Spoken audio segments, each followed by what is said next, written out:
আজিকালি সকলোৰে হাতে হাতে মোবাইল ফোন আৰু সেই কাৰণে হয়তো আমি মানুহবোৰে কেতিয়াও এটা হাৰ্টফুল কমেণ্ট পোষ্ট কৰিবলৈ বা এটা হাৰ্টফুল কমেণ্ট সেন্ড কৰিবলৈ কুণ্ঠাবোধ নকৰোঁ আৰু হয়তো 1 মিনিট পিছতে আপুনি যেতিয়া সেই হাৰ্টফুল কমেণ্টটো পঠিয়ালে বা বেয়া কমেণ্ট এটা পঠিয়ালে মানুহ এজনৰ পোষ্টত বা কিবা এটা আপলোড কৰিছে তেওঁ আপুনি হয়তো 2 মিনিট পিছতে বেলেগ এটা ৰিললৈ শিফট হৈ যাব আৰু হয়তো আপুনি পাহৰিও যাব যে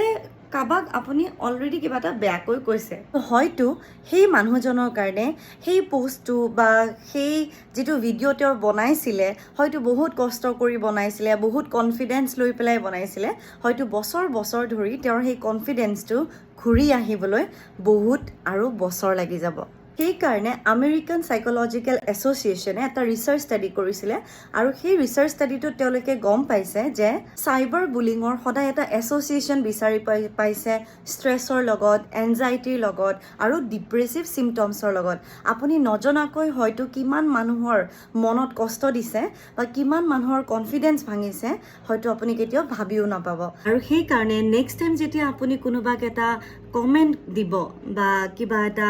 পোষ্ট কৰিব তেনেহলে সদায় নিজক প্ৰশ্ন কৰিব যে আজি যিটো মই কমেণ্ট দিলোঁ বা আজি মই যিটো পোষ্ট কৰিলোঁ মই দায়িত্বশীল হৈ পেলাই কৰিছোঁ নে নাই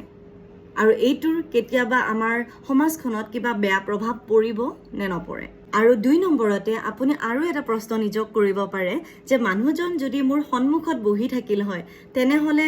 বাৰু মই সেই মানুহজনক সেই সেম কথাটো ক'ব পাৰিলোঁ হয়নে যদি নোৱাৰে যদি উত্তৰটো নোৱাৰো হয় তেনেহলে কেতিয়াও টাইপো নকৰিব কাৰণ প্ৰত্যেকটো ইউজাৰ নেমৰ পিছফালে এজন ৰিয়েল মানুহ লুকাই আছে যাৰ ৰিয়েল ফিলিং আছে আপোনাৰ কমেণ্টটো লিখিবলৈ মাত্ৰ 1 ছেকেণ্ড লাগিব পাৰে কিন্তু মানুহজনৰ সেই কমেণ্টটো পাহৰিবলৈ হয়তো 1 বছৰ লাগিব পাৰে সেইকাৰণে প্লিজ কমেণ্ট উইথ ৰেছপন্সিবিলিটি আৰু আজি ভিডিঅ'টো যে বনালোঁ সেইটো চাইবাৰ বুলিঙৰ এৱাৰনেছৰ কাৰণে আছিলে আশা কৰোঁ আপোনালোকে কিবা এটা নতুন শিকিলে যদি ভাল পাইছে তেনেহ'লে শ্বেয়াৰ কৰি দিব যাতে বহুত মানুহে আজিৰ পৰা আমাৰ ছ'চিয়েল মিডিয়াটো বেয়াকৈ ইউজ নকৰে